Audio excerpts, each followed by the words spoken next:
Nagsasanay ang mga estudyante at guro ng Marcelo H. Del Pilar National High School bilang paghahanda sakaling masira ang Angat Dam. All teachers are concerned for the safety of our fellow teachers. Nagkaroon ng pagyanig na may lakas na 7.2 magnitude at ito po ay ang epicenter ay natagpuan sa Bulacan. Mayroon tayong dam, isa sa pinakamalaking dam sa bansa, ang Angat Dam, kung saan ang peligro ay hindi natin maikakaila. Unang ginawa ang drill sa Bulacan noong Disyembre 2013. Pagka magkakaroon ng dam break, not the drill but the dam break itself. Well, according to one expert, the consequence is unimaginable. Unimaginable. Ibig sabihin, itong dam break namin ito ay information lamang at saka awareness. Pero pag nandriyan na yan, Diyos lamang ang makakaalam kung saan tayo magkikita-kita. May mga ambulansya at medical team na sa Bulacan Sports Complex sa Malolos. Ito ang itinalagang evacuation center sakaling mawasak ang dam. Babaha po sa buong Bulacan, tapos po madami pong mamamatay, madaming buildings na masisira. So para pong mabubura sa mapa yung Bulacan. Dapat pong maghanda para sa dam break drill. Kasi lahat po tayo maapektuhan nun. Tataas po yung tubig dito sa Malolos. Possible po mag-overflow ang aming river at tabi-tabi yung parang landslide din because of the volume of water. Nasa North Zagaray, Bulacan ang Angat Dam. May taas itong mahigit 130 meters. Mahigit 8 milyong cubic meters ng tubig ang kapasidad nito. Well, ang pinaka-purpose ng reservoir is para mag-imbak ng tubig para sa Metro Manila sa pag-inom. Pangalawa, yung sa irigasyon, tubig pang irigasyon. Kasama na rin doon yung power generation at meron po tayong ang tawag dito, flood control. 2004 nang matuklasan ng Philippine Institute of Volcanology and Seismology o PHIVOLCS na malapit ang Angat Dam sa West Valley Fault. So, base sa pag-aaral, yung West Valley Fault is 200 meters east of the dike. Wala pa raw modernong teknolohiya nang itayo ang dam. Ngayon, hinog na raw ang fault at maaring gumalaw. Sinasabi na nauulit yung lindol every 400 to 600 years. Maaaring hinog na siya para magkaroon ng isang malakas na lindol. Halos 5 dekada na ang dam. Mali po yung pananaw ng iba kasi ang sabi nila pag 50 years, guguho na yan, mahina na. Hindi po ganun. Basta po ma-maintain natin ang watershed na maganda. Yung reservoir po natin ay walang maraming sediment. Tatagal po pa ng another 50 years. May duda sa katatagan ng dam sakaling magkaroon ng malakas na lindol. So baka ito'y gumalaw at mag-induce ng isang 7.2 magnitude. Ang tanong, kaya ba ng ating Angat Dam? When Angat Dam is already 46 years old at the lifespan of a dam is only 50 years, na nangangailangan ng panibagong repair and maintenance, engineering, rehabilitation program.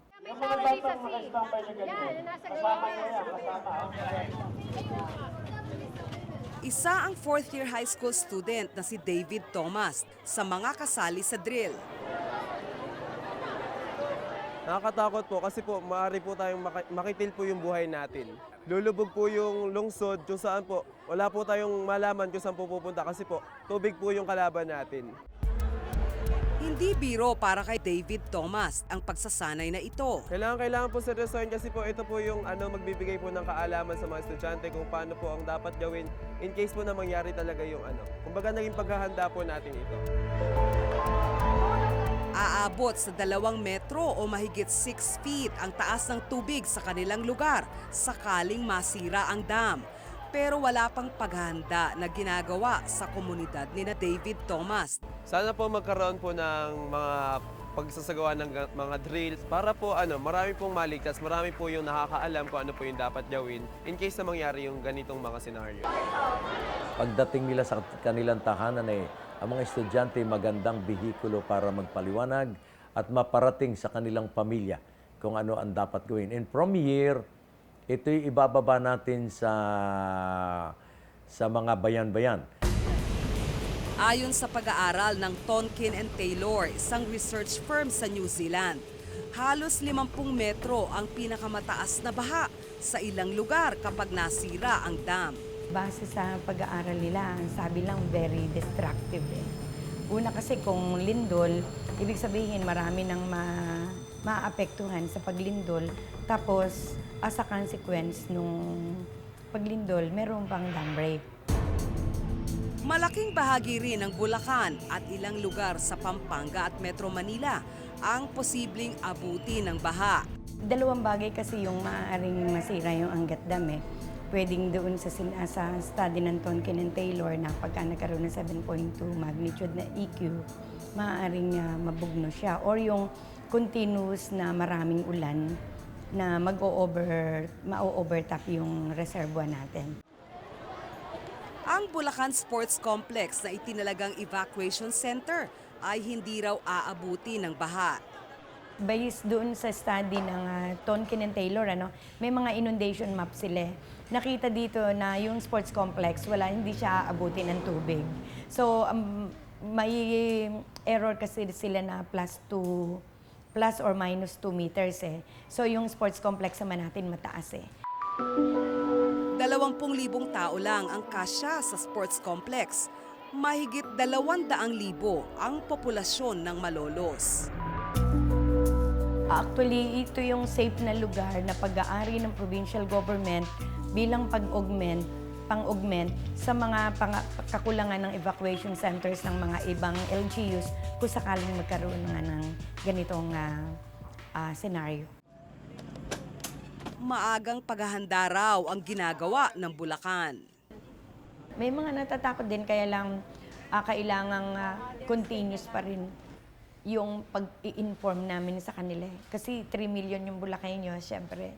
Kailangan talaga tulong-tulong kami para mas maipaabot sa kanila yan at mas halos buong populasyon ng Bulacan ay maging aware dito sa senaryo na ito.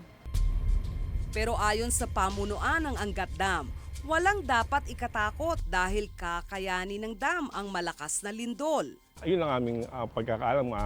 It can withstand intensity 8 PBOX standards equivalent to 0.15 G.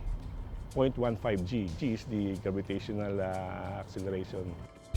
Gawa raw kasi ang dam sa pinagpatong-patong na malalaking tipak ng lupa at bato na mas sigit na tumitibay habang natatagtag ang dam.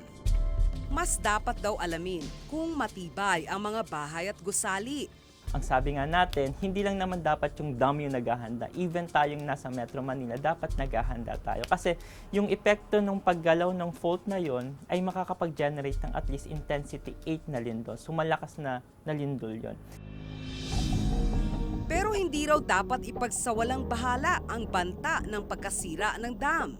Sa lahat ng large-scale infrastructure, very important na maintenance ng istruktura.